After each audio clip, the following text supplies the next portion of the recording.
Welcome back, everybody, to the Word Around the Ring podcast. We're excited to bring you this week's episode of Midweek Madness on October 16th, 2025. If you forgot already, my name is Big Rob, and I'll let my tag partner introduce himself. You could call me King Jess, and we're the only podcast that snaps into a Slim Jim after every LA Knight victory. But before we get to that, Rob, I have a little fantasy booking question for you. WrestleMania 100. We're in the distant future. Many WrestleManias have passed. You somehow now work for the WWE, and you get to pick the location for Mania. Where are you hosting Mania? What the WWE has done in Europe for these last 6 months, I think a place that I would love to see it go back, especially for a WrestleMania setting, would be France. The city that I would pick, of course, would be none other than Paris. I think following the 2024 Olympics that we just witnessed, I thought they did a great job of hosting the Olympics in terms of the and how they showed out and how much fun they had, especially with like the basketball games, tennis games as well. I think Paris would be a great spot, especially following the backlash crowd in Lyon, France. I think to this day they still are the best pay-per-view crowd of this year of 2024. So I'd go to Paris if I was the WWE. But if you had to fantasy book it, where would you host an international WrestleMania? I don't know. If we're gonna fantasy book this, I would kind of want to go somewhere special, right? I mean, I know we can't do it on like certain lands or whatever, but like maybe somewhere where like the backdrop is like Stonehenge, or if we go to like Rome and like the backdrop is the Colosseum, we have like an outside venue or something. I feel like down the line for WWE, it wouldn't be out of the realm of possibility of doing like these crazy backdrop like events. So I would want to see in the near future, or in the distant future, for WWE to do some wild stuff like that. No, that would be cool. One of the fond memories that I have of a pay-per-view that I used to enjoy because of the backdrop and because it was in an outside setting Mm-hmm. was the tribute to the troops. I Ooh. remember the tribute to the troops always being like in the middle of the desert, of course, because they're visiting the troops, duh. Um, but just having it in an outside venue and setting, I thought made the show look a lot better aesthetically, and it just added a new element to it. And I think it allows for you to pay more attention to the crowd, which forces them to be more into the matches that are going on instead of being like on their phone. So I think putting it in that setting would actually be great. So I actually remember um, back in the day during the tribute to the troop shows in the WWE magazines, they would like showcase like a bunch of photos. Like whenever that episode was gonna come out, they would put because it happened a couple times.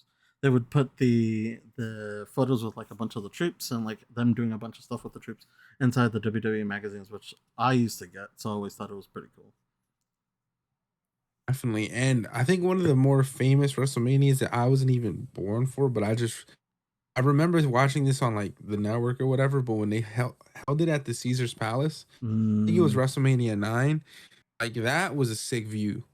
So I think putting it in an like we said, in an outside setting, outdoor setting would mm-hmm. be fantastic. I think that would be fun. So That'd I be have to wait sick. and see. I'm not Triple H. I'm not Nick Khan, but I would be sick.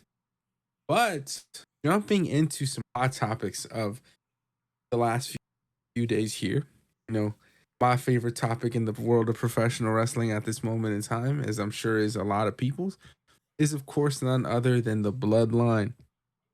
Following Jimmy Uso's return to the WWE Universe at Bad Blood, we were all excited to hear Jimmy's first words, see what he had to say in regards to his younger brother Solo Sikoa putting him out for the last few months.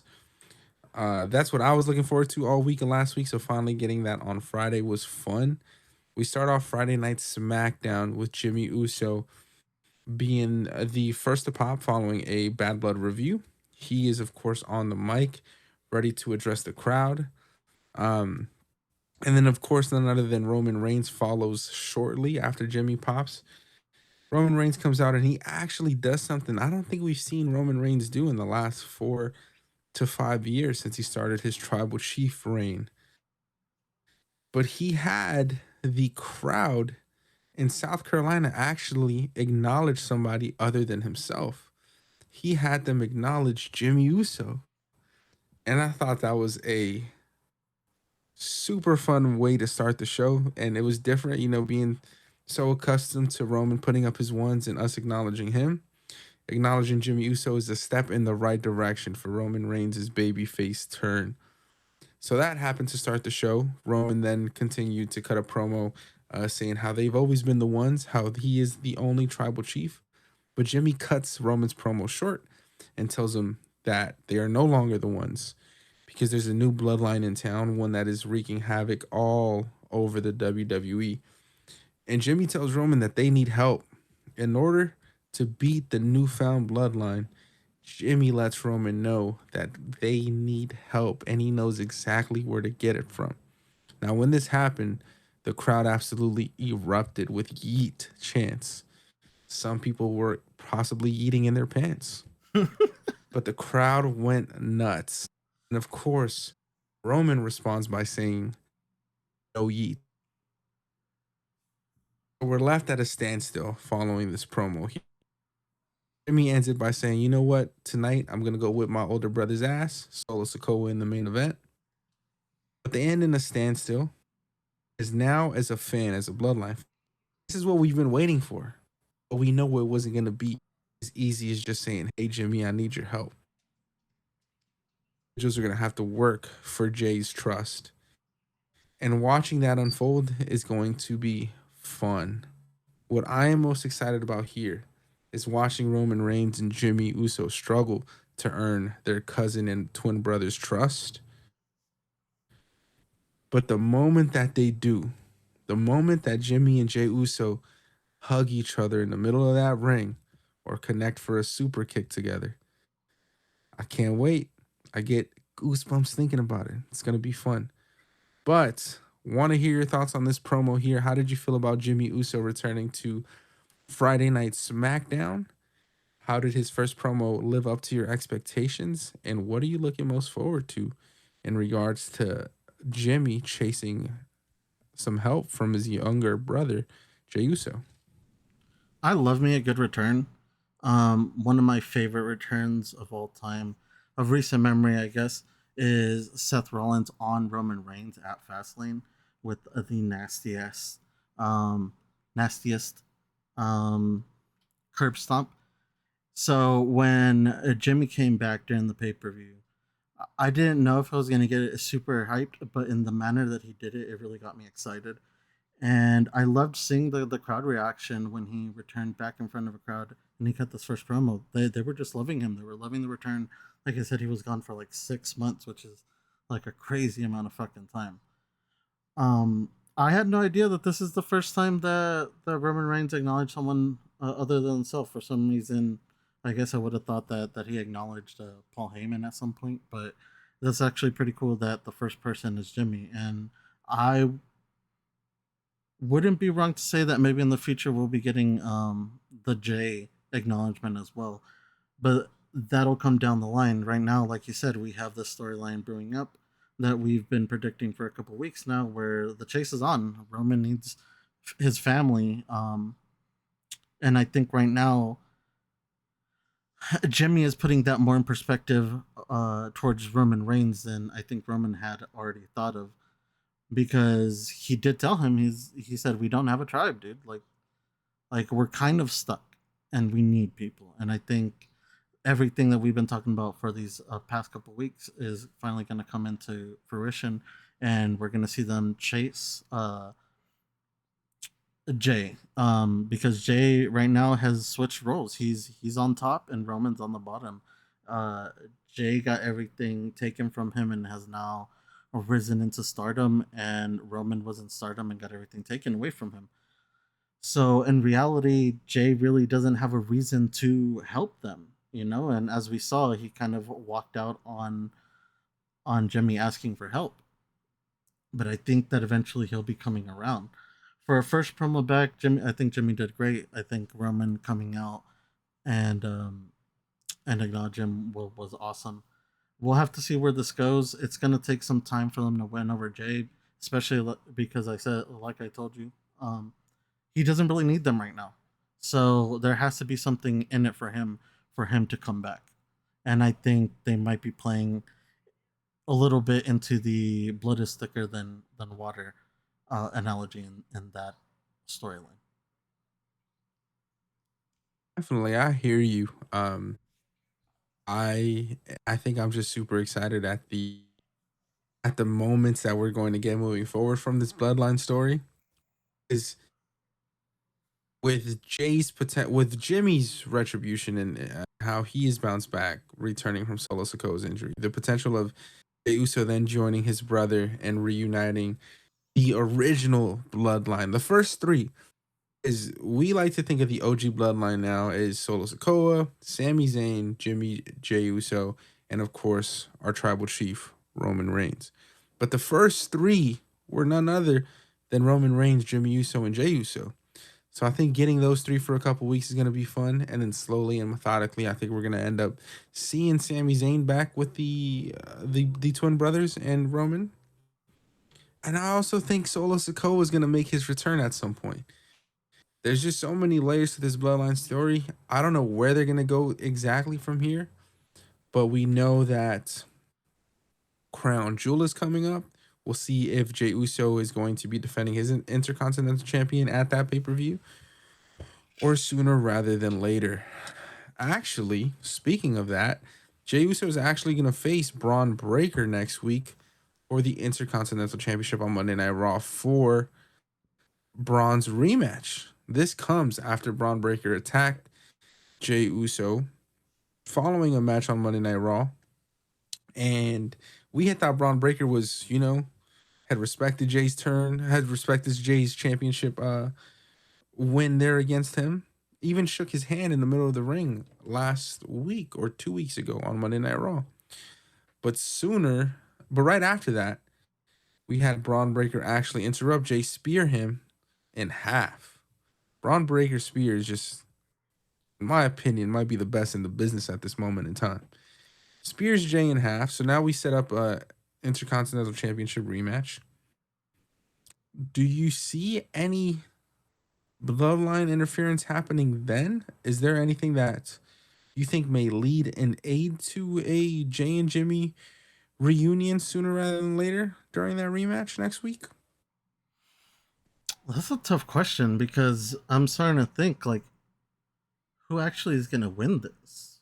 Because we did kind of hastily take it away from Braun to give to Jay. Are we done with Jay being champion to move him into bloodline stuff now that Jimmy's back, or are we going to keep the belt on him to keep, like I said, this storyline where he's on top? He has no reason to help them. So it's interesting to think like, will the bloodline interfere in this? I don't know. I really don't. I'm kind of stumped on this one. I actually don't even know who's going to win next week. Who do you have winning next week?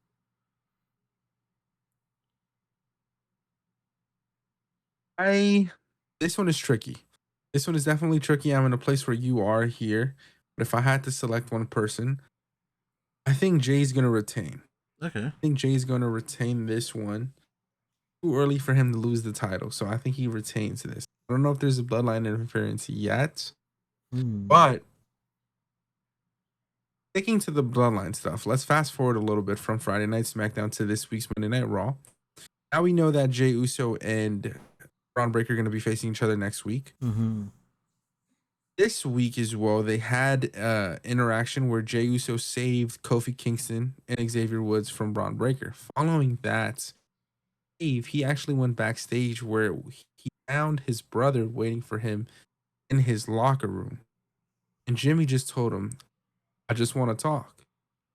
And Jay said, I think he just yelled at him and said no and closed the door and walked away. I don't think he said anything. I think he just walked out. Okay. So he walks away, but we finally get our first shot of Jay and Jimmy Uso back together. The first time in more for the first time in months. I can't even remember the last time they were on screen together. I think they were wearing the white We the One shirts the last time they were on screen together, and that was a while ago. Shortly after that little interaction, we see Jey Uso in the hallway of whatever stadium they were on Monday night, walking a little, dazed, a little with a little bit more pep in his step. And then, of course, we see Jimmy actually find him in the hallway. Jimmy then looks at his brother Jay and like, look, man, I just want to talk to you. But before Jimmy could finish his sentence, Jay cuts him off, and he said, "I told you, no." And he tells him, "I don't want to talk to you, and get out of my face," and walks away from Jimmy Uso. And Jimmy just looks stunned. Now, I'm glad we're getting these interactions right after that Friday night SmackDown. Usually, we got to wait a week or two to see the Bloodline back on TV. We're just so accustomed to them taking time off of the television screen. So having Jimmy show up on Friday and Monday night, that's great for production. That's great for us as a fan. We get that first glimpse into the reunion, of course. But maybe Jimmy plays a role in next week's match. As a face, Jay being a good guy that is at this moment in time, I don't see a world where Jimmy helps Jey Uso win the match. I could see a world where Jimmy does try to help, but accidentally cost his brother the match. But then that would just lead to more turmoil between the family. Yeah, so for that reason, I think Jay's gonna retain the championship, and Jay retains 1,000%, unless that boy Solo sends that boy Jacob Fatu to Monday Night Raw and costs his cousin, his brother, the title. So we'll have to wait and see. But a lot of moving parts in this Bloodline story at this moment in time. Survivor Series is coming up, but not until after Crown Jewel. So we have about 6 weeks until Survivor Series. 5 weeks until Survivor Series, actually. So it's coming up quicker than we can imagine. What were your thoughts on Jimmy Uso showing up on Monday Night Raw this week to confront his brother? I mean, like you said, I like it because it pushes the storyline even on a day that we didn't think that the storyline was going to be pushed. Because normally we would wait from Friday to Friday to see what was happening with these boys. But I think Jimmy is he's ready. He's ready to be back. He's willing to do the traveling time right now. And I think he's willing to push the storyline forward. And if that means doing a little bit of extra traveling so that he could interact with Jay on the other show, I think he's willing to do the work. So I thought it's great. I hope they do more of this. I do enjoy that they're moving superstars from like one brand to the other for certain purposes. They'll have them show up here and there. I know the NXT girls showed up now a couple times on SmackDown. Sometimes they're not even there to wrestle. They're just there to make appearances and get themselves known. And I feel like this was one of those situations where like he's back. He wants to be seen. He wants the fans to see him, so he thought it'd be a good idea to show up on Raw to progress the storyline. So we'll see. The way that you laid it out, if at all Jimmy gets involved in this match, I think, like you said, because Jay is a face in this, and technically the Bloodline is kind of moving towards this face turn because they were technically heels, I guess, before, even though they were the popular group. Still, I feel like they're more seen now as a face. I think there's no world where he interferes in this match to help him win because, like you said, that's a heel move. I can see a world where the Bloodline wants to ruin this for Jay. They try to get involved, and Jimmy stops them, and that is now seen as an act of kindness towards his brother, and kind of starts weakening Jay up for the big reunion. But like you said, I'm excited for the big reunion. It's going to be huge. I can't wait for that first double super kick that they're going to hit. It'll probably be one of the coolest things ever. But yeah. Yeah, I can't wait for that double super kick, man. That shit is like crack in the 80s. Moving past Bloodline stuff for just a moment here, I want to go back to Friday Night SmackDown with the following match after Jimmy Uso and Roman Reigns opening segment. You have LA Knight versus Carmelo Hayes for the US title. I just have one thing to say here. I think Carmelo Hayes does the best job of selling LA Knight's BFT. And I will say the BFT that won LA Knight this match was fantastic. I think it came right after Carmelo Hayes was trying to do a springboard moonsault off the top, off the middle of the rope there. LA Knight caught him and hit a BFT, winning the match. The match overall, solid match. Nothing too special. It's a championship match on Friday Night SmackDown here. But LA Knight does win, retain his championship, and of course Andrade was sitting ringside during this match. We find Carmelo following his loss, laying up on the announce table while he's gathering his thoughts, getting his shit together. And Andrade hilariously comes over to Carmelo Hayes and tells him to put the fries in the bag, making a quick reference to what Carmelo Hayes told Andrade following his loss to LA Knight in the previous week, or 2 weeks ago, I should say. Now, for the last few weeks, they have teased this LA Knight, Carmelo Hayes, and Andrade triple threat match, which I think is going to happen. And I actually think it's going to happen in Saudi Arabia at Crown Jewel. But where do you think the feud between Carmelo Hayes and Andrade is headed? Do you think we're going to get a triple threat match, or do you think Carmelo and Andrade have one final match, one Game 7 match to figure out who's the best of 7 in between the feud that they've had over the last 2 months, and then whoever wins that one gets the number 1 contender spot again? Or do you think we're getting a triple threat? And if so, where do you think that's going to happen? Well, if we're talking about a triple threat between these three for the belt at Crown Jewel, I kind of like that idea.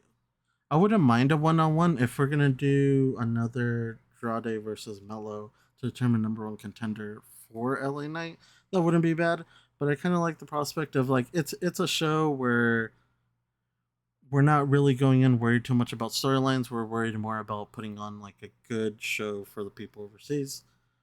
So I think a match like that is just dynamite. It just puts 3 of their best people that, in my opinion, have been holding down that mid section of the show for weeks now. I think you put them in the spotlight and you let them run bases. Who wins? I don't know. I would love for LA Knight to retain because he is becoming that fighting champion that we wanted. He is coming out. He's putting the belt on line. He's making himself at least known on the shows every week. He's in the back walking around. He's talking to people. You see him. You see him around. He's not Logan Paul where, and I understand Logan Paul was a little different. He's a businessman.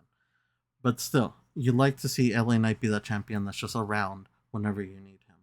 So I don't know if you take it off of him yet, but if you do, that just gives us more Carmelo Andrade, but now for the belt, which I'm also not going to be mad at. So it's tricky. I don't know what I want from the storyline, but I like where we're going for it. During this match, I saw it a little bit last week after the AJ Styles Mello match where AJ Styles got hurt. I think it was last week. It might have been 2 weeks ago. But after that match, LA Knight kind of checked Mello for hurting because I feel like he knew something was up. He kind of checked him, and I feel like at the beginning of this match, it was definitely kind of a checking for what he did to AJ Styles. I feel like AJ Styles or LA Knight is one of those old school guys that would get that revenge a little bit, kind of stiff arm one of the younger guys that kind of injured one of the older guys. So I appreciate that, at least from my point, just because I'm an older wrestling fan. And sometimes that needs to happen, Sometimes shit happens, but if it's your fault, sometimes you need to be checked by it. And I felt like I saw some of that at the beginning of this match. So shout out to LA Knight for keeping traditions up. This match, like you said, it was phenomenal though. Like I said before, these are 2 of the more popular stars that are holding down that midsection of the show. So always seeing these guys go out there and tear it down, it is a good night for me. Yeah, I am not too sure on the Carmelo Hayes and LA Knight. Well, LA Knight checking Carmelo Hayes for the supposed in a role in an AJ Styles injury. I just think it was a freak accident. I don't think it was Carmelo Hayes' fault. I think he just came down on that or whatever move AJ was hitting on Carmelo and just twisted AJ's ankle. Unfortunately, I think it's a bad ankle sprain, so we're going to see him out of action for a bit. But if that is the case, to each their own. I just didn't see that at the beginning of the LA Knight match there. But hopefully AJ Styles recovers as soon as possible. There were rumblings that this was actually going to be potentially his last run in the WWE, his final retirement run here, lining it up with John Cena as well. Those are just rumors, so we'll have to wait and see if that was the case. If so, unfortunately, that has been pushed back due to this injury. But we'll have to wait and see. Wishing him a speedy recovery. And I think that a triple threat match between LA Knight, Carmelo Hayes, and Andrade at this moment would result in LA Knight going over. I think a triple threat match would make that easier for him in that sense, and it'll be easier to book. I think LA Knight still maintains his championship for a little bit longer. He's done a great job of carrying the reign. I think it's probably one of the stronger reigns that we have in the division at this moment. I think he's had a better reign than anyone has had since WrestleMania with the Intercontinental Championship as well. And I think he's done a great job. So I don't see him losing it anytime soon. But it would be a great match to watch in Saudi Arabia at Crown Jewel if they do get that match. But moving forward, we had another championship match, Jakara Jackson and Lash Legend versus Bianca Belair and Jade Cargill for the Women's Tag Team Championship. And for those of you who don't know, Jakara Jackson and Lash Legend, those are two NXT superstars who got the opportunity to face Bianca and Jade on this week's Friday Night SmackDown. But before this match could start, Kevin Owens actually came out from the crowd and interrupted this match with a mic in hand, ready to spew his honest truth about what happened in that backstage incident with Cody Rhodes and himself. Kevin Owens has the mic, and he immediately tells the crowd that video is fabricated. It was actually Cody who turned on Kevin first, but before he can get more words out, the mic was cut. WWE clearly doesn't want this man talking about what happened back there, so they cut his mic. Kevin Owens is visibly frustrated. He comes out. He takes, I believe it was Michael Cole's headset from the announce table and puts it on and proceeds to get on the mic and tell the WWE Universe that he is being framed for something that he didn't do. And that is when Cody Rhodes then runs out with 100 security guard in front of him, and he tries to get in the ring with Kevin Owens. Kevin Owens then runs over to Cody. They don't touch each other yet because the security is keeping them away from each other. And then none other than the Apex Predator also makes his way out to cool things down between his two former friends. Randy tells Cody that he's going to go talk to Kevin in the middle of the ring. He heads over. Kevin is still irate. He's trying to get through 100 security guards. In the crossfire, Randy Orton catches a mean elbow from Kevin Owens. So much so, Randy took that shit personally and ended up punching Kevin Owens clean in the jaw. I thought this was a fantastic punch. It was like a Floyd Mayweather punch. Knocked his shit right in the jaw. Kevin Owens falls over. He's in shock. He's like, yo, did this motherfucker just punch me in the face? They stare at each other. Randy Orton is now conflicted. He's just shaking his head. The camera cuts. A few moments later, we see Randy Orton and Nick Aldis backstage. Randy Orton tells Nick Aldis, hey man, I'm going to go talk to Kevin Owens. Hilariously, Nick Aldis tells Randy, look at you. Who would have thought you would be playing the mediator years later?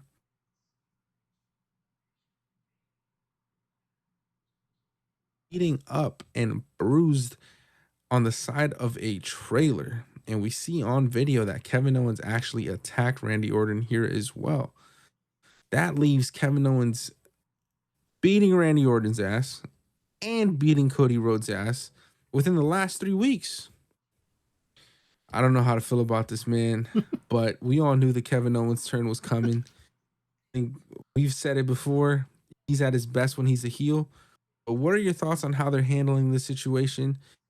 How did you feel about Kevin Owens' mic being cut he made his surprise entrance to SmackDown this week. Where do we go from here? Do we go? Does Kevin Owens face Randy Orton on Friday Night SmackDown? Is that a pay per view level match? Where would you like to see that happen? Where are we going from this moving forward?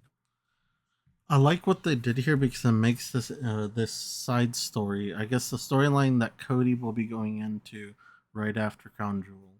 It makes it interesting now because they are censoring Kevin Owens in certain form. So, what are they not wanting him to say? Is Kevin Owens really?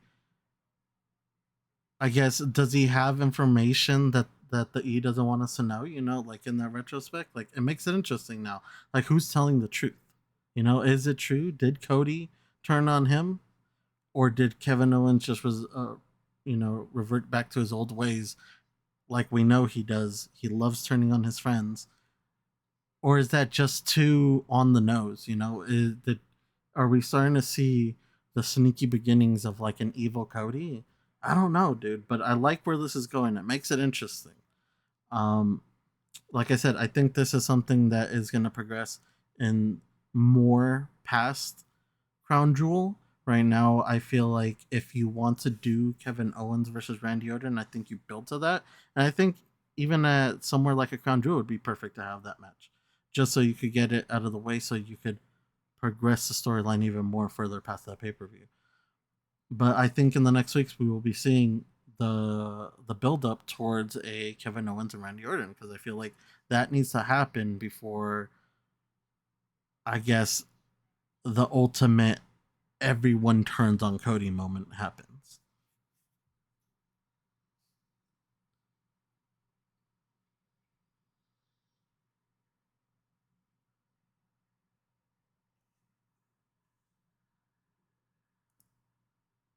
I think Crown Jewel would be the perfect place to have the Randy Orton versus Kevin Owens match if they decide to go in that route, especially with Cody Rhodes and Gunther being probably being the main event of this pay per view. I am more interested to find out if this is where Randy Orton is also pushed to the edge as well, because we've seen a nice guy, the nice side of Randy Orton, and he's probably having the time of his life being a good guy. But like Kevin Owens, very similar to Kevin Owens, he is at his best when he's the apex predator and he is being an asshole and a heel. I think that's when Randy Orton is at his absolute best. So if Kevin Owens pushes Randy Orton to that point, pushes him over the edge, that'd be great. But I think if we do get this match, it'll just be to progress the storyline between Cody Rhodes and Kevin Owens. So probably will see Kevin Owens beating Randy Orton and moving forward to get his rematch for that WWE Championship, being that they had the most recent match at the pay-per-view prior to Bad Blood. I'm forgetting the name of, but they put on a good match and we didn't see Kevin Owens push himself to the limit. He held himself back. So knowing that he had the opportunity to beat Cody Rhodes, I think that'll be a fun second match this time around.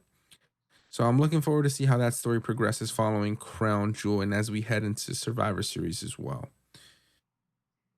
But that's two people that Kevin Owens did fucking beat up backstage. So whoever's backstage, they got to watch their back. Moving on to other news in Friday night's SmackDown. Nick Aldis actually teased the Motor City Machine Guns debut for this upcoming Friday night SmackDown following a backstage segment with Legado del Fantasma. We saw the team show up to confront Nick Aldis and ask why they weren't getting title opportunities. Why aren't they getting Why is Andrade and Carmelo Hayes taking up all of the United States Championship opportunities? So Nick Aldis happily responded by saying, you know what? I actually had a plan for you guys next week, and I'm excited to bring you a tag team that I have personally handpicked to face you. Legado del Fantasma asked, who are we facing? Nick Aldis just had to let him know that they'll have to wait for next week. And of course, following that, we get a commercial break with some new teases and what seemed to be a new Titantron intro to a new tag team. So, do you think this is where the Motor City Machine Guns make their debut on Friday Night SmackDown? And if so, do you have them beating Legado del Fantasma next week? I think this is a perfect place to put them if this is where we want to put them, especially after those events. I feel like that's what they're teasing. And whether or not we put them over, I think you do. I mean, why would you want to bring someone in from the indies that's hot just to have them lose? You know, I don't think we're in that era anymore where we kind of acquire talent just to parry it. I think we acquired the City Machine Guns so that it can elevate our talent as well, you know, not only just them. So I think even Phantasma having this match with them being the first people that got to challenge the machine guns, I think that's big for them. So I don't necessarily, even if they do lose, I don't think they're losing in general. I think that they were chosen specifically for this honor, you know, to welcome the new tag team in. So yeah, I do think they go over, and I do think they pop next week, and I'm actually excited to see it because we've kind of been talking this about them coming for weeks, and with the recent news regarding Ray Phoenix's contracts, it doesn't look like the Lucha Bros will be coming to us anytime soon. So the hype of a new tag team is still exciting, whether that be the Mercy Machine Guns or the Lucha Bros waiting in the wings. Yeah, I think the Motor City Machine Guns were actually supposed to go to NXT first, but like you mentioned, with the news that Ray Phoenix, um, the Lucha Bros being held up in AEW by a contract extension due to an injury, putting that injury time back on the second half of their contract, forcing them to stay in AEW has unfortunately caused that contract situation with the WWE. And I know you were looking forward to it, so you will just have to wait a few more months, brother. Blame AEW and Tony Khan for I that. blame them for a lot of Um, stuff. It does but suck. you'll have to wait. It sucks, but then you get this opportunity, right? Because the Machine Guns were going to go to NXT, and now they're getting this big opportunity to be like, "Hey, show us what you got for the main roster. We're just going to bypass that." So, even though it sucks for the Lucha Bros, it's great for the Machine Guns. Yeah, and I'm excited to see them. I haven't personally been able to watch any of their matches, so getting to see them for the first time for me is going to be fun. They look like a solid team from what I've seen online. I'm just excited for the tag team division. Get a new team. They need to mix it up there. We've seen a lot of the Street Profits, of course, the Bloodline, DIY. Haven't really seen Legado del Fantasma on our teams as of recently. So mixing it up, giving the tag division, some quality TV time as well. We've seen what Carmelo Hayes and Andrade have been able to do for the mid card scene. Let's give some real tag teams a chance to see what they could do with the tag division and add some more prestige and flair to those tag championships following the bloodline, of course.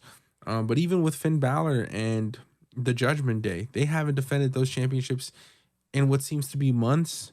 So I'm just excited that they're adding a new layer to the tag division here, and let's continue moving forward and actually going into the indie scene, going to across just different talent pools to actually find tag teams and not just putting random individual wrestlers and teams together like Austin Theory and Grayson Waller.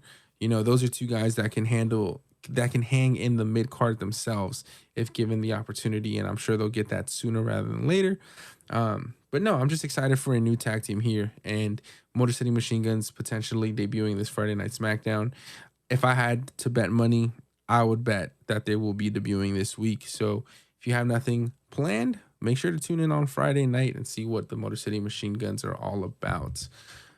But we'll have to catch up on that next week. I do But wanna, before, I do go ahead. wanna bring something up because I think the way that right now, I think something great to do with the machine guns, just because they are coming in and they were supposed to go to the NXT, and I did have kind of these dream matches I wanted to see between people down NXT against them.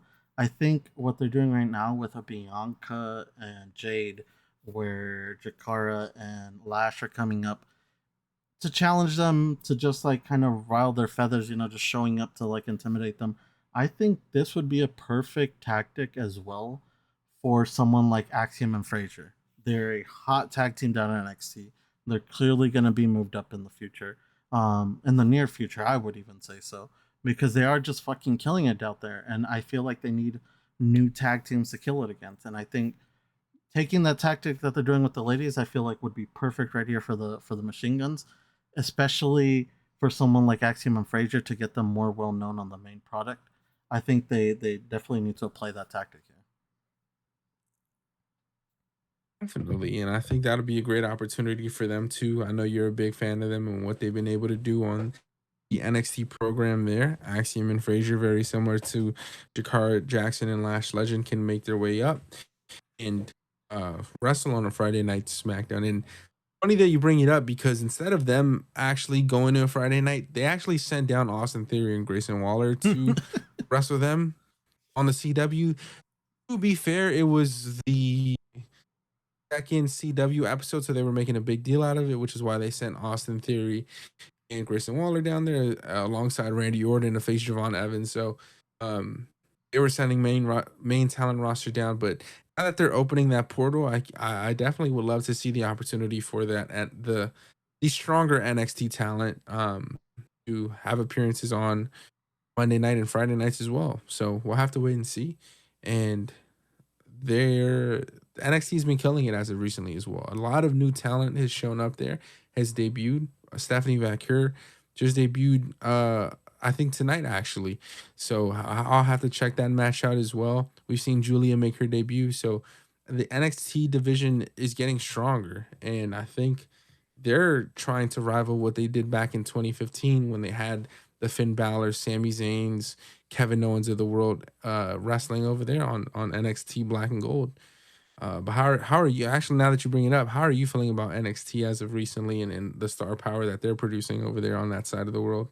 Right now I'm loving NXT, and I think you know that. I love NXT right now. I feel like we have a lot of good like homegrown talent down in NXT, but we're now getting that mix up of really good outside talent that is going to push this new talent to really show us what they got. And honestly, I think in this day and age, just like in this time that we are in right now, I think maybe doing an NXT invasion angle is a little played out.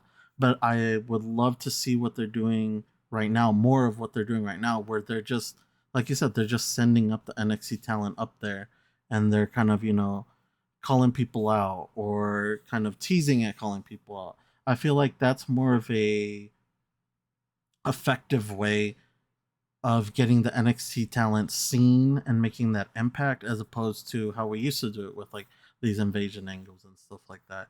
So to me, I think I want to see more of this. Like I said, I love NXT. I like what they're doing down there a lot. It seems like Shawn Michaels has a really good grip on what he's doing there. The product just keeps getting hotter. He's sending talent to main rosters, and not only that, he's sending it down to TNA as well. So they're doing good shit down there. It's exciting again. I haven't been this excited about NXT since, like you said, Black and Gold. I feel like that Gold era was so good, and it holds up such a standard for NXT.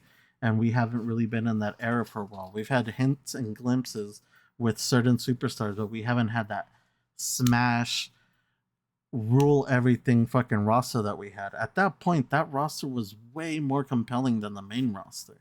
And I feel like we're getting there. I don't think it'll ever get more compelling than the main roster again, but we're making waves down there. Well, they're making waves down there. I think they're making a name for themselves and they're getting themselves known. So I'm very excited to see what they're doing, especially now that we've finally taken it out of that performance center aspect and we're getting it on the road. I feel like these kids are really gonna kick it up on what they can do.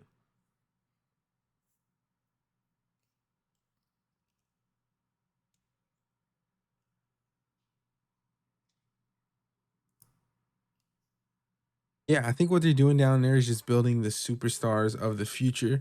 They've done a great job of doing that with Obafemi, with Trick Williams, Roxanne Perez, now Julia Stephanie Vaquer, and Delta, who is set to still set to debut are going to be taking over the women's division down in NXT. That's going to be very similar to, they're comparing that in comparisons online to what Charlotte Flair, Sasha Banks, Bailey, Becky Lynch were able to do when they were down in NXT during the same time frame. Getting a lot of comparisons to that. So if they're in the same census as those four horsewomen as they consider themselves and what the fans have deemed, then the future is clearly in good hands down on Tuesday nights in NXT, which gives people an opportunity to watch it now on the CW as well. So they're opening, they have an opportunity to open a lot more eyes on that network as well. But moving forward back to Friday Night SmackDown here, the main event of the night was Jimmy Uso versus Solo Sikoa. This match, of course, what can you expect from a bloodline match and a couple super kicks, especially when Jimmy's involved in a few Samoan spikes. But this match wasn't anything too special here. Solo Sikoa was having a great time beating on his brother's ass, on his older brother's ass, talking a lot of shit. I will say, Solo Sikoa is having a lot more fun during his singles matches now. It seems like getting a lot more confident with his words, and we've talked about Solo going back to when he was in NXT in his street champ days, when he would get on the mic, cuss out Gunther, cuss out whoever was in front of him. Like, he had a blast on the mic during his time in NXT, and I think he's finally getting comfortable again doing that. But this time he does it without the mic. He's taking notes from Roman and how Roman would go in with an opponent, talk his shit, even telling Cody Rhodes after he used his finishing move, like, I knew that move was trash. You can't beat anybody with that. Roman added that element to his game there, which makes it a lot more compelling, which is why fans love him. Solo's doing a great job of mimicking that. He did that throughout this match against Jimmy Uso, telling Jimmy, oh, you think just because you're the older brother, you're somebody now? He's the real tribal chief, etc., etc. So he was having a blast beating his brother's ass. Right when Jimmy was finally going to get some momentum, it seemed like the Bloodline 2.0 interfered in the match. We see Tama Tonga, Tongaloa, Jacob Fatu try to get the jump on Jimmy Uso to help Solo Sikoa get the win. But then, of course, none other than the tribal chief makes his way to the ring to help his cousin out. But these four individuals were just too strong for Roman and Jimmy, especially when Jacob Fatu is the equivalent of three men in that fucking ring, the way he just is able to move and beat anyone's ass who's in his way. So they had Roman Reigns and Jimmy in hell. And clearly, like Jimmy said earlier in the night, they are in need of desperate help. And Jimmy knows exactly who he's going to for that help there. How did you feel about the main event? No, we talked about the bloodline a little bit already. How did you feel about the main event? Where do you think Solo Sikoa is getting this newfound confidence from during his singles run? And what were your just the thoughts on the way this Friday night SmackDown came to an end? I don't know where it's coming from, but I do want to know who's working with them because somebody obviously got his hands on him, and they're starting to do good work. Because for the last couple of weeks, he's been really impressive to me in a way that I haven't seen before. And maybe this is what you guys have been talking about, what you guys have been trying to convince me to see in Solo, where he was this really good heel persona on the mic and in the ring in NXT that I am not familiar with. He's finally starting to show that, and he does have this newfound confidence to him. I don't know, like I said, I don't know who got their hands on him, but it would be very interesting to know. I would picture it's got to be someone in the back, kind of like a Paul Heyman or a Michael Hayes. Someone's talking into this boy's ear, and I feel like he's starting to listen, and he's doing really good work. Like you said, this match was it was whatever. But in a sense, it was just a good showing for Jimmy to return at and for them to progress the storyline. Like you said, the Bloodline can't keep to themselves, so they came out and they try to get the jump on Jimmy. But Jimmy has his backup. He has Roman Reigns, and I feel like the presence of Roman Reigns scares them more than what actually Roman Reigns can do, on his own. Because, like you said, Jacob is three men compared to one of them. So there shouldn't be a fear. But every time that the tribal chief comes into the ring, they cower like the hyenas in Lion King. So I didn't think Jimmy had anything to worry about. I knew Roman Reigns was gonna be coming to save him if they did do anything, and that's exactly what happened. This is presents itself in an interesting position because I feel like they're gonna start building up Solo for Survivor Games because you do have to make him into a threat at the end of the day, and I feel like with The Rock, you don't really need to. He's already that threat, so he doesn't really need to show up as much as a Solo. Solo has to be that person on camera every week, making the Bloodline 2.0 look menacing, and I feel like he's finally coming into suit for that. And I think being backed up by boys like the Tongans and Jacob is just a plus for him. It makes him look scary, you know. Having Jacob as your number two, that's fucking frightening. So I'm really excited to see where this goes. Like you said, we're building up to Survivor Series, so we got to get some of these pieces moving, and it looks like that's where we're going. Solo's come a long way from those fucking oversized suits he started wearing when he first formed this group to where he is now. Solo has come a long way. Happy to see the growth that he's had, the fun that he's having now. It makes it fun for us as a fan seeing that on TV, and it just adds, like you said, a much more um, it adds some oomph to uh his overall character in the WWE universe. I'm loving the confidence. So we'll have to see how this plays out at Survivor Series once we get Roman Reigns and Solo Sikoa back in the middle of the ring together, as well as we are predicting. But that wraps up Friday Night SmackDown there. Following Friday night, we of course jump over the weekend and get to this week's Monday Night Raw. This week's Monday Night Raw, don't want to say it was a throwaway, but it was a pre-recorded episode that they had recorded following October 7th Monday Night Raw, so about a week and a half ago now. Imagine the fans getting 2 episodes of Monday Night Raw on the same night. They must have been fucking exhausted at the end of those 4 hours there. But being that they are on a European tour here at this moment in time, they decided to go that route, and we actually don't have too much to talk about on Monday Night Raw. But one of my favorite episodes of this, one of my favorite moments of this episode were, of course, Cody Rhodes and Gunther. We talked about this during our last episode here.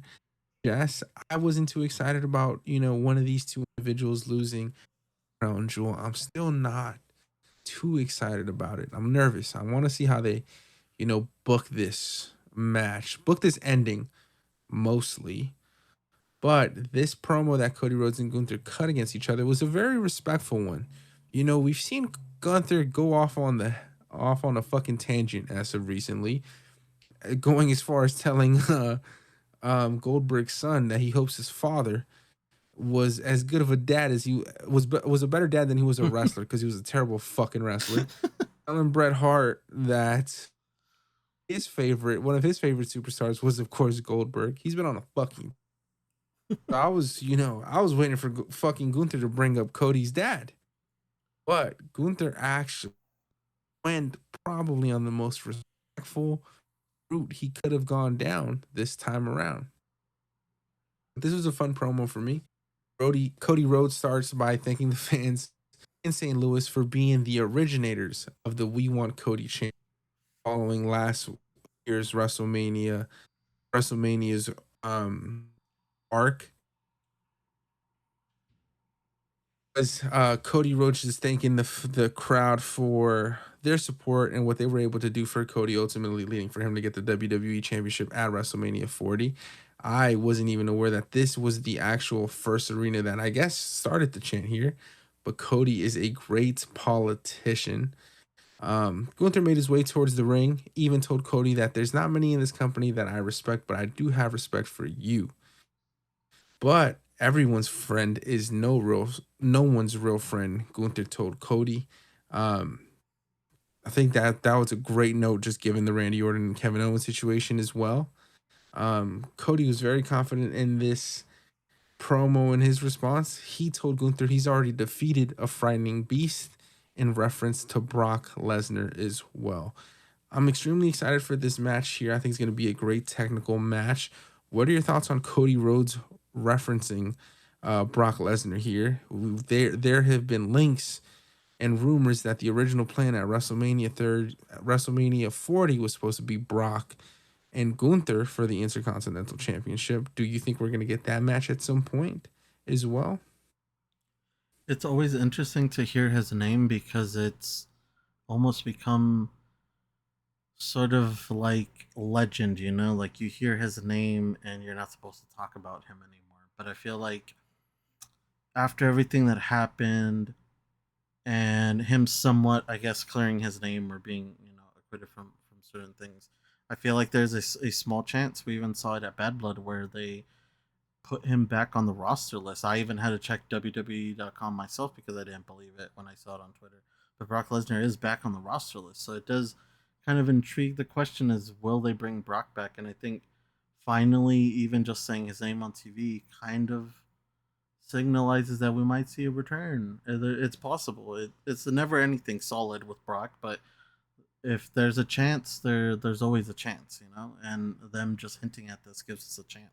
I wouldn't mind seeing Brock Lesnar back. I like Brock Lesnar. I don't think he should be in the animal format that he used to be, where he just doesn't lose. I feel like he should be losing. He should be putting some people over, but also making himself look good because he's got to end his career sometime, and I feel like that's going to be sooner than later, especially with the way he likes to operate. He likes to be by himself. He's going to want his retirement time soon. So I feel like one more run from Brock would be sick, and a Gunther versus Brock would be brilliant. I mean, both of these guys are huge monsters. I don't want to see something like a busting of the ring. That's a little too generic, but have these two monsters just tear down the house. So it's always a possible prospect with Brock, and I'm always excited for it. Like you said, these two between Cody and Gunther this week were very respectful. I feel like there is a certain level of respect between these two as being the big champions because, in a sense, I know that Gunther calls Cody a politician, or typically it's the thing to call Cody a politician, but in a way, Gunther is the same, just in heel format. He wears the suits, he comes out, he looks regal, he does everything he does that Cody does. It's just in a different manner. So this match, you and me said it both. We don't want to see anyone lose, which I have a question about that in a second for you. We don't want to see these guys lose, and at the end of the day, one of them has to lose, and it just kind of sucks. My question for you though is, I've been talking to some friends. One of them specifically thinks that Gunther is going to win this for sure. If he had to put the house on it, Gunther's winning. Have you talked to your friends, and what are their thoughts on this? Is Cody winning? Is Gunther winning? Who do you have? Because I'm still kind of on the fence. I don't know where this is going to go. I don't want to see any of these two lose, but it's got to happen at the end of the day.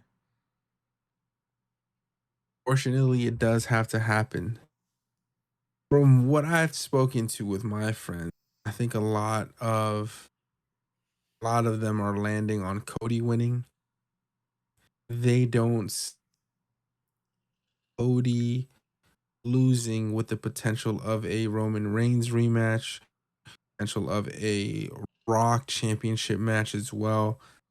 I think it would be more disheartening for Cody than it would be for Gunther, is what is like the consensus that I'm getting from my friends. Okay. From looking at it at base level, I would agree. But because of the dramatics with Kevin Owens and Randy Orton, because unfortunately, I think Gunther's also going to win. But I think he wins in a way that doesn't take away from Cody's championship reign. It'll have to be like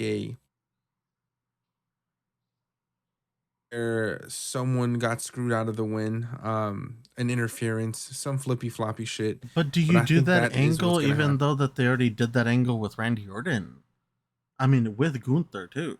They did that angle where his shoulders weren't on the ground, he got fucked over.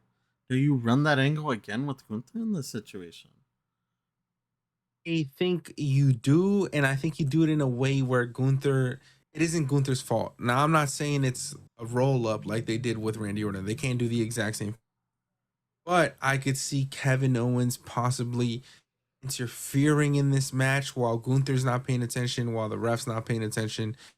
he Kevin Owens might just fuck Cody's opportunity up, punch him in the mouth or something while both of Gunther and the ref have their back turned.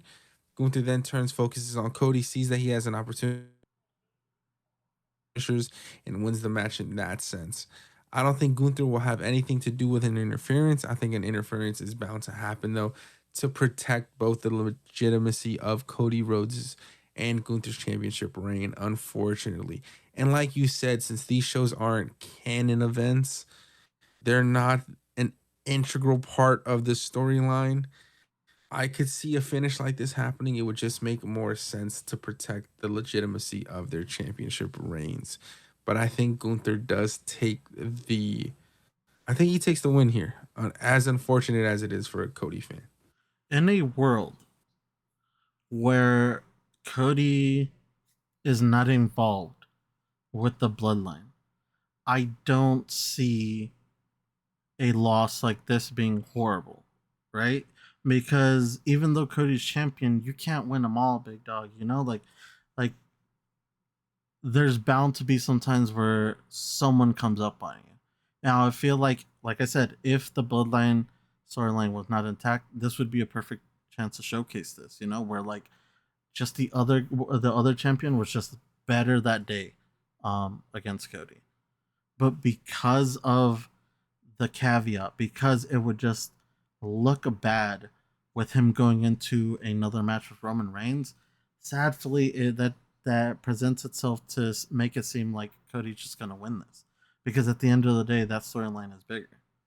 In any other world, I feel like this wouldn't be a bad loss for Cody, but if Cody loses this, it just makes it look bad going into Roman 3. So sadly, fuck, like I don't want Cody to lose, but shit, I don't know, dude. This shit's getting muddy. Yeah, I think there's two roads that they could travel down for the most part. I think it's the Kevin Owens road. And I would be surprised if The Rock or someone in the bloodline makes interference, but it would make sense solely for the fact that Survivor Series is coming up and Cody could be a part of that War Games match with the OG bloodline. They decide to go that route. But I think what's going to happen is Kevin Owens interferes here. He interferes, causing Cody to lose. Gunther does not notice, but he, of course, is able to take advantage of the situation to no fault of his own, and he wins the match here. I think that'll be the best course of action. It sucks for Cody, but if you have him lose with a non-clean win, I think it's a win-win for everyone, and you progress the story forward. This Crown Jewel Championship is a throwaway championship. It's not going to mean nothing past the 5 minutes once it's won, and we'll move forward to what is important in life here. Saudi Arabia is paying for someone to get crowned as the Crown Jewel champion, and they're going to get that with the amount of money they probably fucking put in Triple H's bank when setting this pay per view up. But all in all, I would love to see a Brock Lesnar return to face Gunther. That was the original plan for WrestleMania 40. I would love Gunther to beat Brock Lesnar's ass, add more legitimacy to that, to his himself. As Brock is of course getting older, you need someone to take over that reign as well, where Brock sits as one of the most dominant individuals in WWE history. I think Gunther could have his own form of dominance similar to a Brock Lesnar. Giving him that passing of the torch would be fantastic, similar to what maybe the Undertaker did with Brock Lesnar as well. Brock defeated the streak, the 21-0 streak that no one ever thought was going to happen. So something along those lines would be phenomenal to see. I'm excited for the technical match that Cody Rhodes and Gunther are going to have against each other.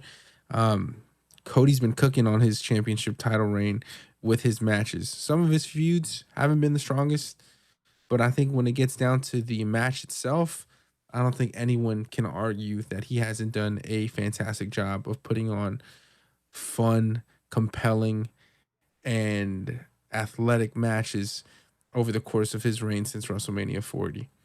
So I'm super excited to see Cody Rhodes and Gunther face off at Crown Jewel.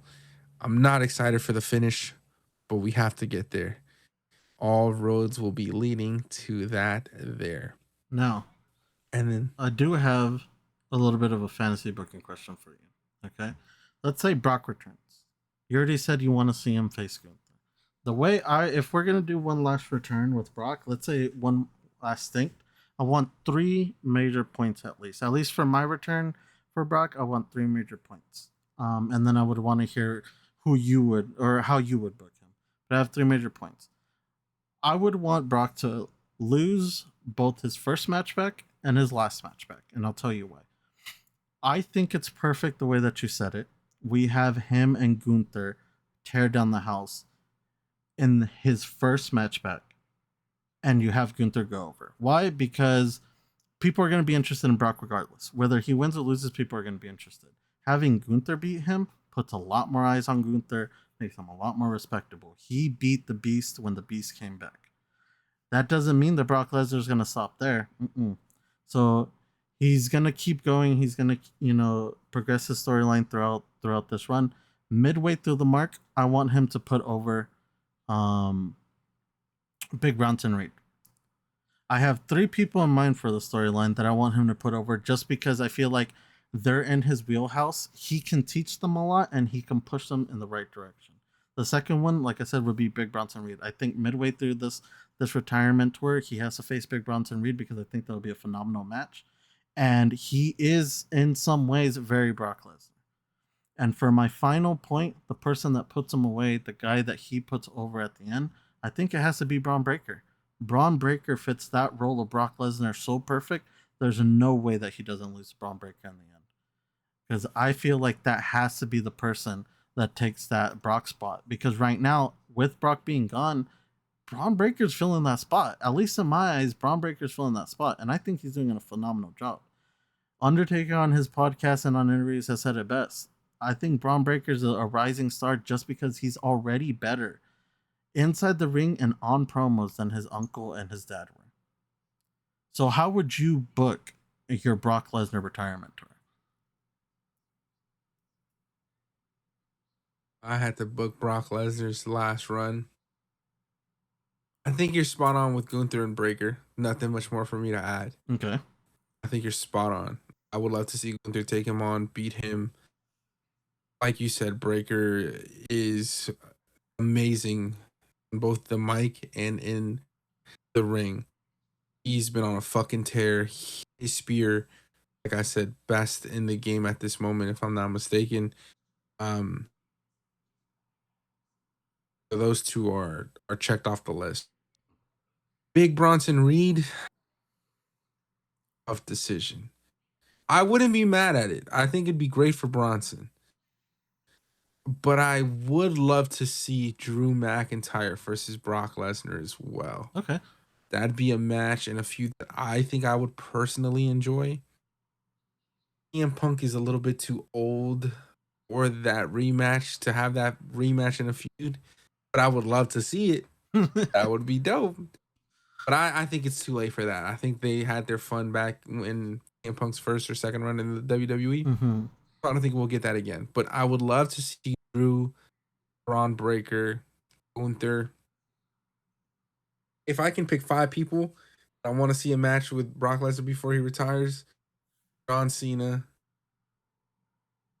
Gunther, Drew McIntyre, Braun Breaker, and fuck, I just got the last.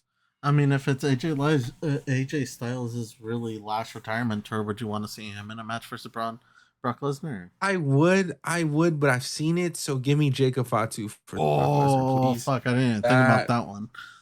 That would be great. That would be a bomb burner. If anything, if I had to switch on my metal person, I'd probably put Jacob Fatu instead of Big Bronson. Nah, bro, stick to your guns, bro. No, I said if I had to switch. But I still think Bronson has it because Big Bronson has like this mix between a Brock Lesnar and a Vader that like is perfect for TV right now because we don't really have that kind of person. I feel like they try to build that person up with Braun Strowman, and it just didn't work. And I feel like they're doing a phenomenal job right now with Big Bronson Reed. Yeah, I think Bronson is coming off way better than Braun Strowman ever came off on television. I think that was also a Vince product there, so it was just tough to get behind Braun Strowman, that is. I think Bronson did a way better job of creating a moment. Wrestling is all about moment. I think he's done has had one of the better moments of the year with the fucking tsunamis to Seth Rollins.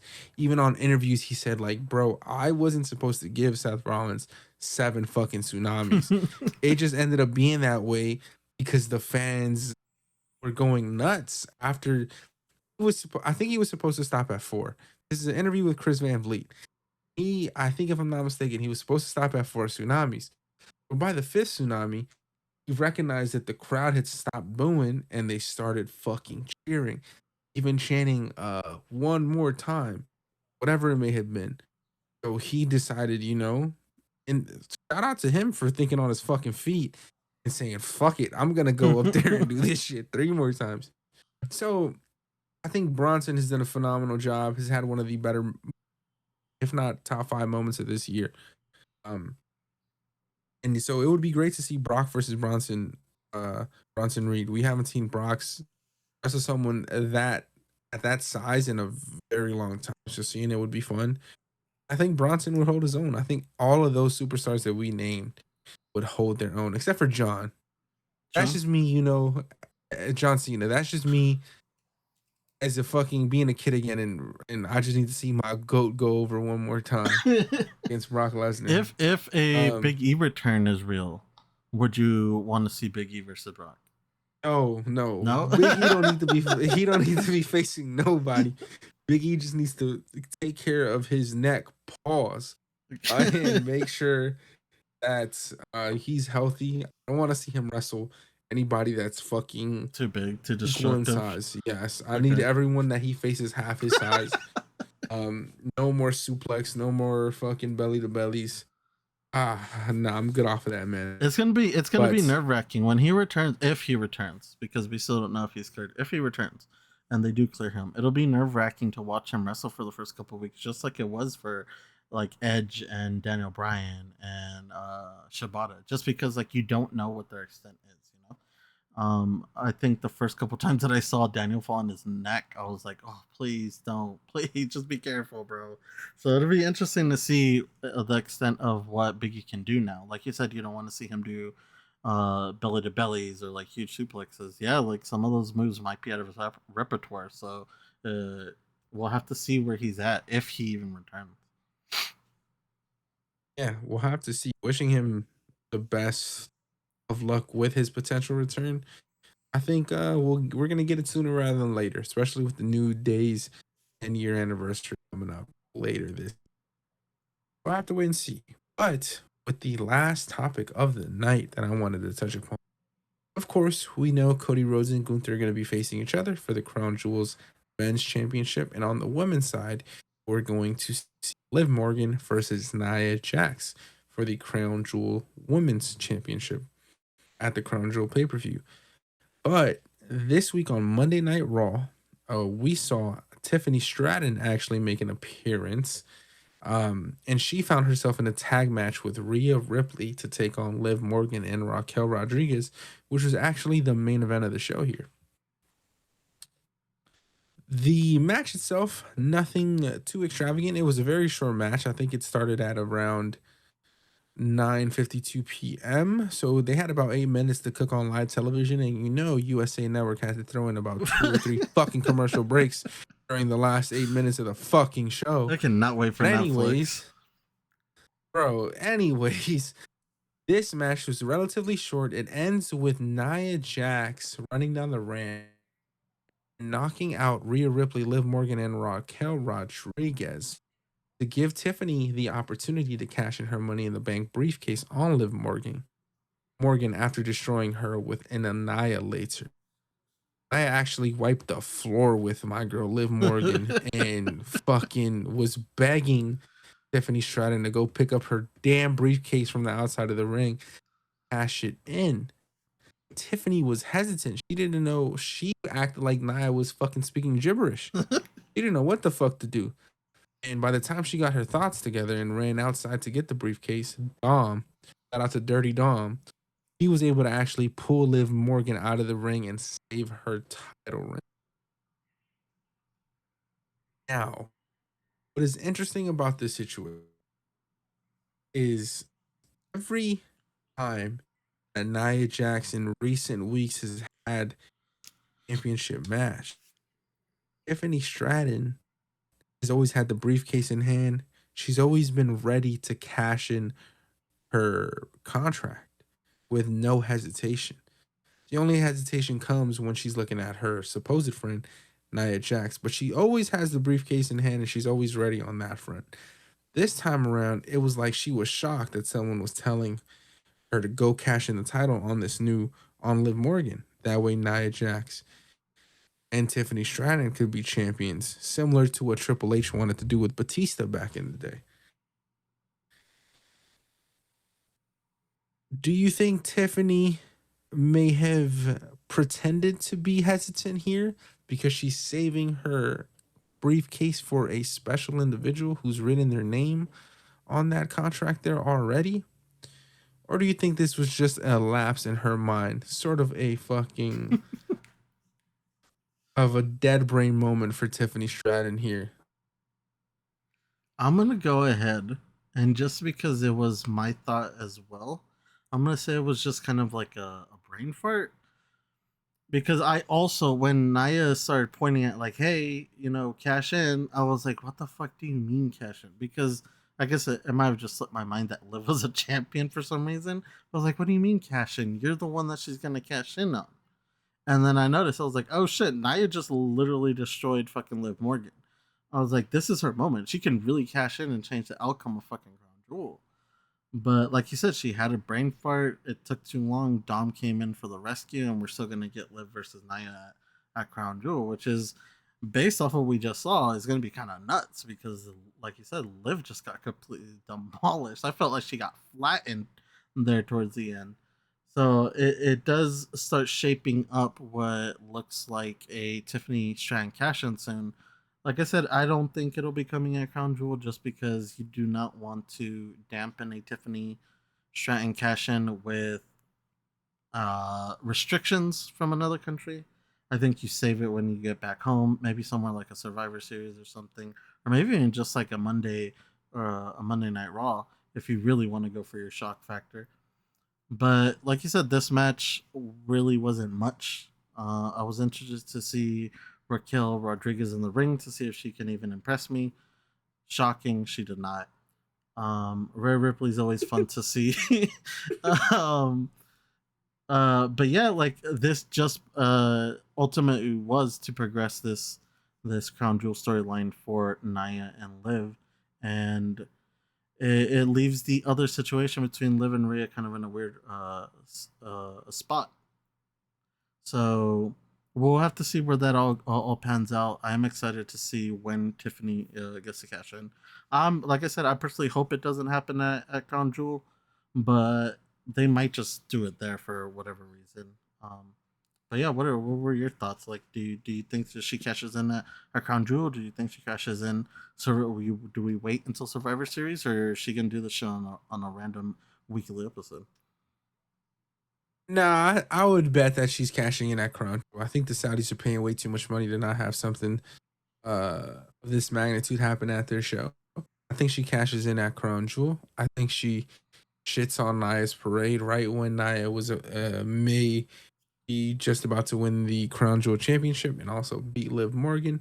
We of course are gonna get some Raquel Rodriguez interference. Some bullshit's gonna happen with the Judgment Day, and I think Tiffany's gonna actually be able to take advantage and cash in on Nia Jax. I think we'll get one last segment on a Friday night SmackDown where that really pushes Tiffany over the edge with Nia, and she cashes in. And not only does she take the women's championship from Nia Jax, but she's gonna take the Crown Jewel championship as well.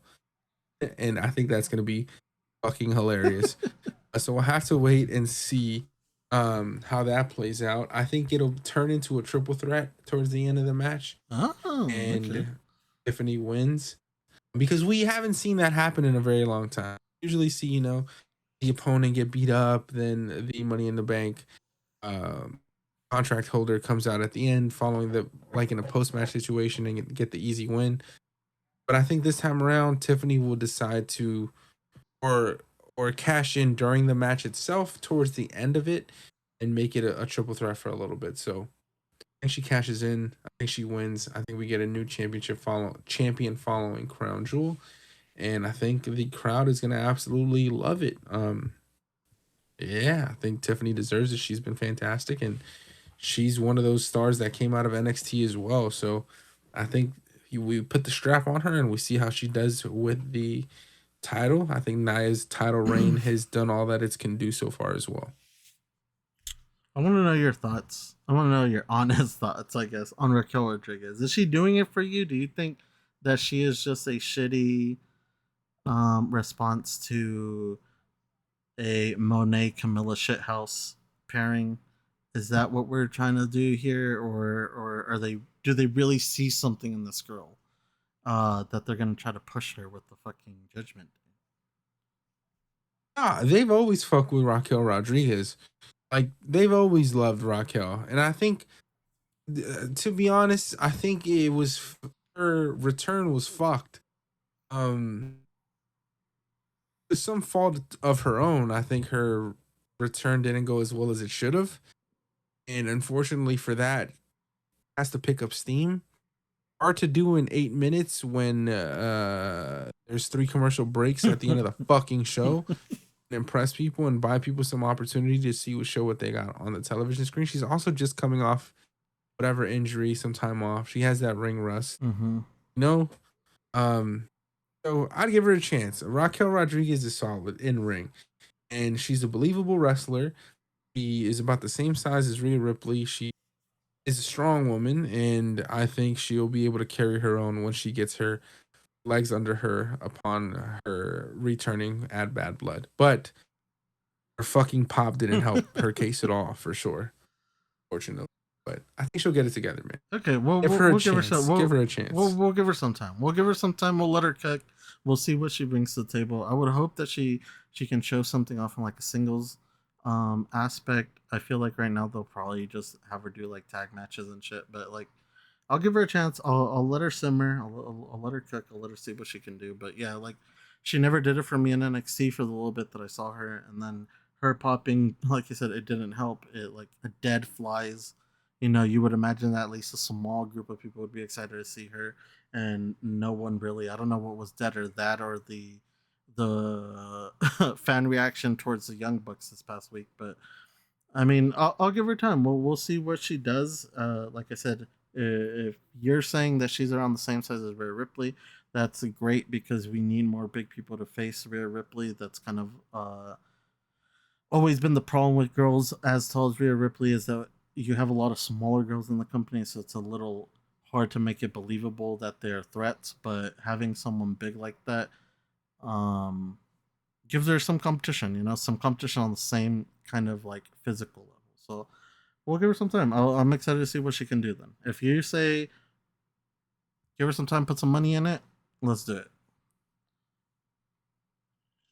You give her a chance and ask me how I feel about it in 2 weeks or after Crown Jewel, and we'll have a bigger body of work to judge regards to what she's been able to do in recent. Fair enough. But you brought up AEW here. I want to quickly touch upon one topic I have from AEW's Wrestle Dream pay-per-view that just took place on October 12th. Mm-hmm. We haven't talked about AEW in a while. We've had our personal discussions. Hasn't been the best television as of recent history, in all honesty. But always inclined to tune into an AEW pay-per-view because they know if there's one thing they do well, they know how to put a pay-per-view together. Especially in terms of match quality. So I'll give them that. But the rumblings online, the most famous topic of the last probably 48 to 72 hours since the pay-per-view has taken place, is of course none other than the Bryan Danielson and John Moxley match that took place for the AEW World Championship. Heading into this match, we knew there were rumblings, and I think Bryan Danielson had let the fans know that the next time he would lose a match, meaning he would lose the AEW World Championship, he would also be retiring from the ring to spend more time at home, fix his neck issues that he's having, go have a surgery, and just get back to being a father and a loving husband. So it was, to a lot of people's surprise, especially his hometown of Tacoma, Washington, because that is where the pay-per-view took place. It was, to a lot of people's surprise, that John Moxley actually beat Bryan Danielson in his first title defense after winning the belt, AEW All In. This match was a very interesting match. I have a few comments and thoughts on the match and its ending in particular. We were having a discussion about this, but I want to know your thoughts on Bryan Danielson retiring now that John Moxley won the match. How did you feel about the end of the match itself and how they decided to book that there? And just your overall thoughts on Danielson versus Moxley for the AEW World Championship. Well, like you mentioned, we were talking about this a little bit earlier, and I wish we would have recorded that because it was a really good conversation. But I think you know my thoughts on it because of that conversation. So I would first want to hear your thoughts because I feel like my thoughts are pretty solid, and I still have the same feelings towards it. So I want to know how you felt about this match. Well, I guess it's ending because the match overall, I would say it wasn't a bad match. It wasn't the greatest thing in the world, but the biggest part here is the ending. So how did the ending make you feel? I was a little I was a little deterred. I didn't enjoy the ending of the match. I thought it was not lackadaisical. It lacked excitement for myself, in my personal opinion. The way Daniel Bryan's Bryan Danielson's career has panned out over the last 10 years. He's put on fantastic matches. Even in his last run since returning from injury to AEW, he's faced Will Ospreay, beat Swerve Strickland at Wembley for the AEW World Championship. He's had matches with MJF. Like, this man has been on an absolute tear in AEW. In this match with John Moxley here, both of these individuals have two different styles of wrestling. Bryan Danielson is very technical, super athletic. His in-ring ability is like none other. Arguably a top 10, 15 wrestler, professional wrestler of all time. Um, just an amazing body of work from his time spent in the WWE to the Indies and now AEW. He's absolutely done a phenomenal job. John Moxley, very respected individual, but his in-ring pace is a lot more slow, a lot more methodical. And I think that both of their cadences in ring don't match aren't a perfect match. Bryan Danielson versus Will Ospreay, great match in terms of chemistry. But I think John Moxley and Bryan Danielson, their styles just don't mesh well. And that being said, I thought this was like a super slow pace and methodical match, and it favored John Moxley in that sense. And it was just John Moxley whipping Bryan Danielson's ass for the majority of like 20 to 25 minutes until, of course, Bryan Danielson had his momentum, his moments of triumph, his super sane moments, until we saw John Moxley put Bryan Danielson in a chokehold. And it was at that point where the referee had lifted Bryan Danielson's arms. It went limp once or twice, but this was only after like 10 seconds of Moxley putting him in a chokehold in the middle of the ring.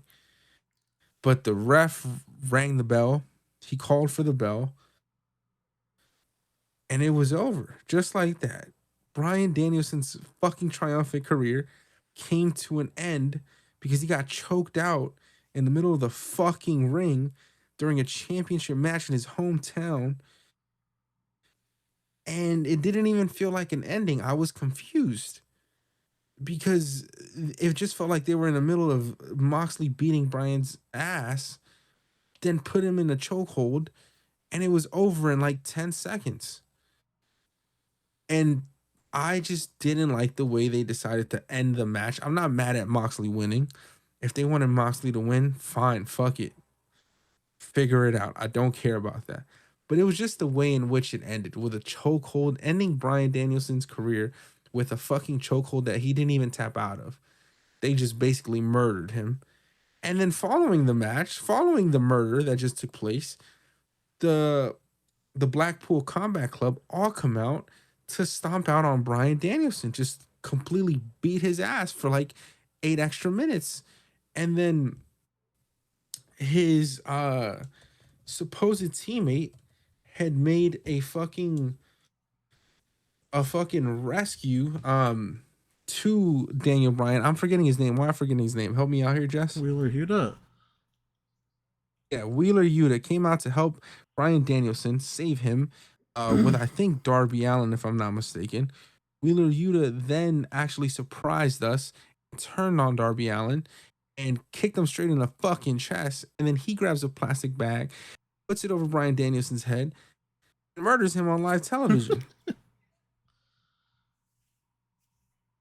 I just didn't like the way they decided to end Bryan Danielson's career with that chokehold. Wasn't a fan of that. I could care less about the rest. I think AEW is trying to build a story here, and I can appreciate that. We'll see the fallout of this. When Bryan Danielson was getting choked out with the plastic bag, the one by one, the AEW roster tried to make their way to stop the Blackpool Combat Club, stop them from murdering Bryan Danielson, but of course they were too strong. When just one on fucking one by one, they all went out. If they may have gone all out together at the same time, maybe they could have fucking done something. But we see Orange Cassidy, fucking God knows whatever their fucking names is, trying to help out or whatever, or act like they're helping out. Then Bryan Danielson dies in the middle of the ring, and the fucking camera cuts, and everyone is somber in the post game fucking presser. Not a fan, just not a fan of the way they decided to end his career. And I think the brother's gonna make a return. Not anytime soon. God. But I think Bryan Danielson at some point in a year and a half, in 2 years, some fucking show when AEW is in the desperate, dire need of a ratings pop, of a superstar to return.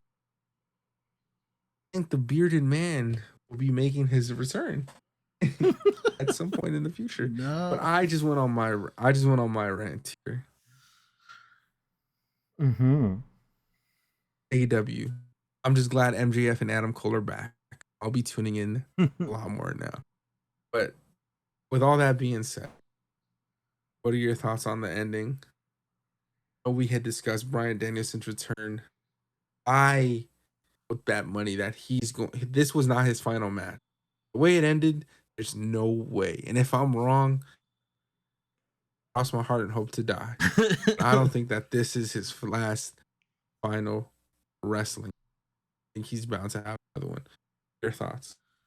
I love this situation because it's probably the first time in the podcast where we're on completely opposite sides of this fence.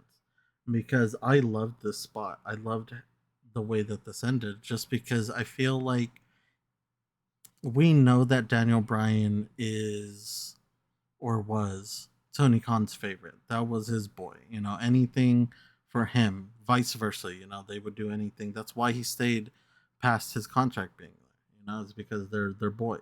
They love each other. So I think that this finish being the way it was, you kept saying it played into Moxley's territory. I think that's perfectly fine, because that's, at the end of the day, that's what Daniel Bryan was there to do.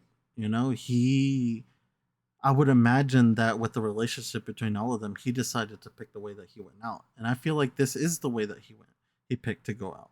I feel like he wanted to cause that shock value of not giving the fans the happy ending that they thought that they were going to get. I feel like he would be completely down to go out of the business in a way where he is not only putting over a young lion like Wheeler Yuta, but you're also putting over this faction that you helped to build.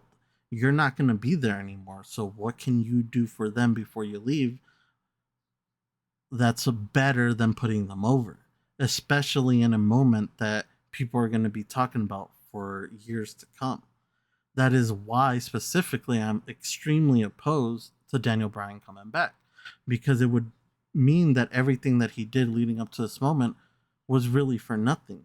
The buildup of him going on a retirement run, the buildup of him wrestling week to week and knowing that he is no longer under contract, and at the moment that he loses that belt, it is over.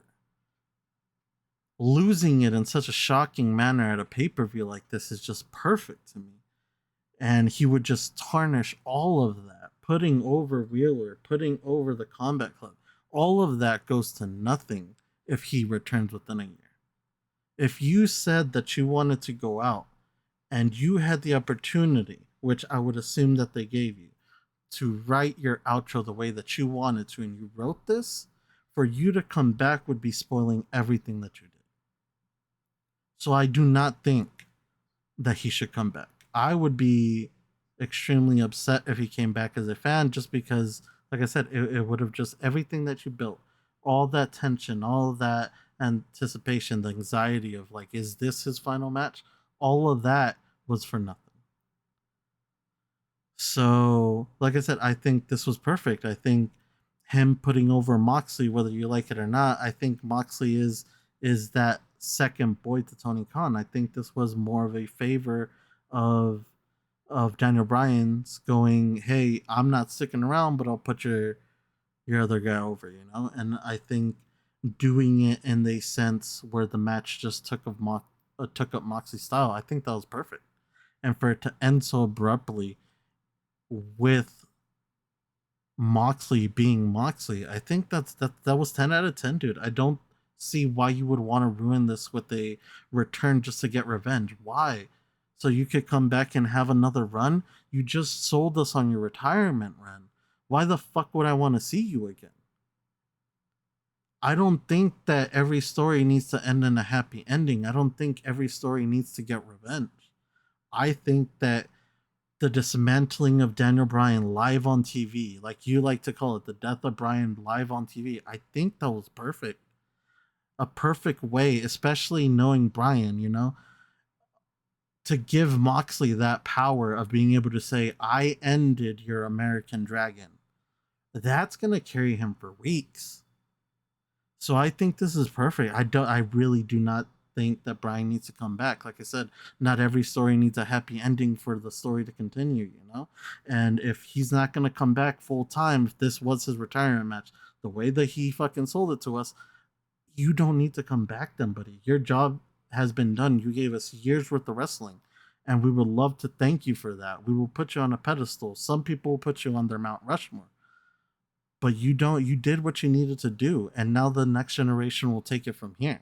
And I think he did everything in his power to set those people up. So I don't see a Daniel Bryan return, and I love this ending for his career. I think it screams Daniel Bryan through and through.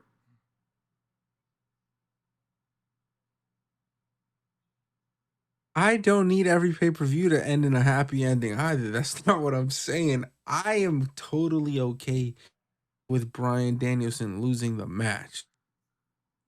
I'm cool with it. I think you're right. When it comes to the story, to the bigger arc, giving John Moxley the opportunity to say, I slayed the American Dragon, that was me. It adds a new layer of credibility, of legitimacy to John Moxley.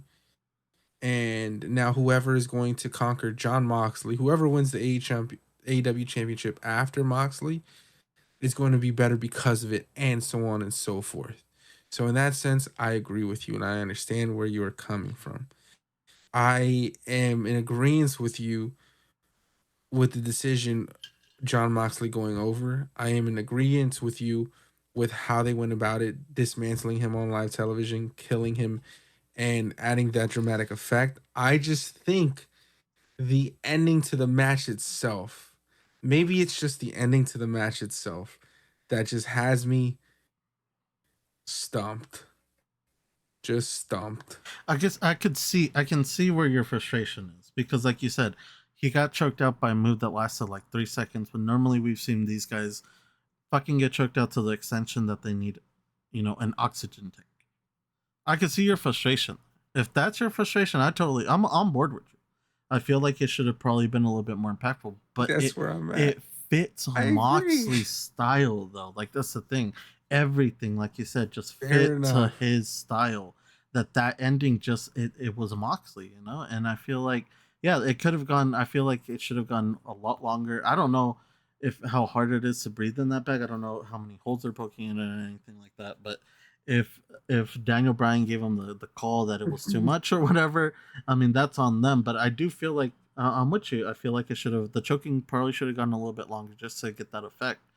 But at the end of the day, I feel like it doesn't matter when, even if it would have gone a couple more seconds, the result was going to be the same. 1,000%. I'm just stumped on the ending. It's the got match you ending stumped. itself. I'm stumped on it. I just can't believe that that's how they would end his career. And it's not even about I don't even need him to win, bro. He could have lost him. I could give a fuck about him losing the match. It was in the way he lost, in which way he lost. And maybe I just don't fuck with Moxley. It was definitely to who he lost as well. To who he lost. That shit. But I get it. I'm just not a fan of Moxley. But I get it. It makes sense. I'd rather that than Will Ospreay. Fuck. But I think Moxley makes the most fucking sense. And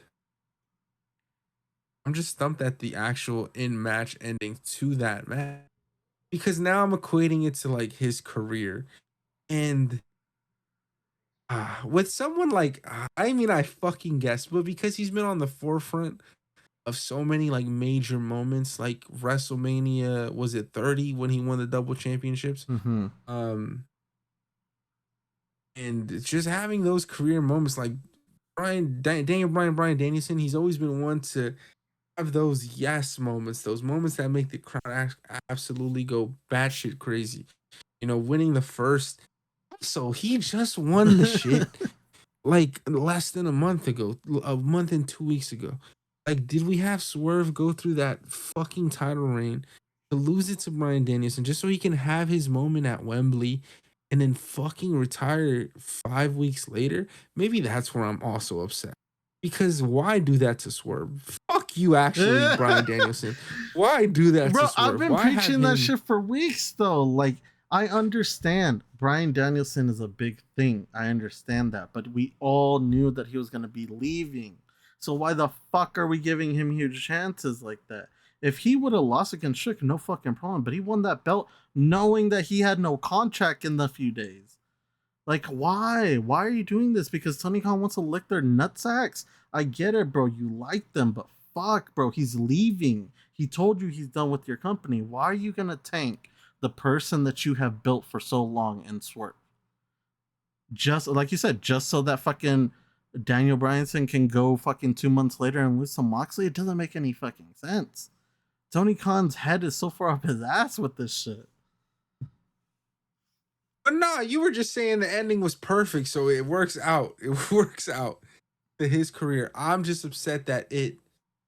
No, but I'm talking about the Swerve situation. Having him win, there was no reason for that. Your boy was leaving. No. You could have still had this retirement storyline, this hey, next time I lose, I'm gone. You could have still had that past Swerve without the belt.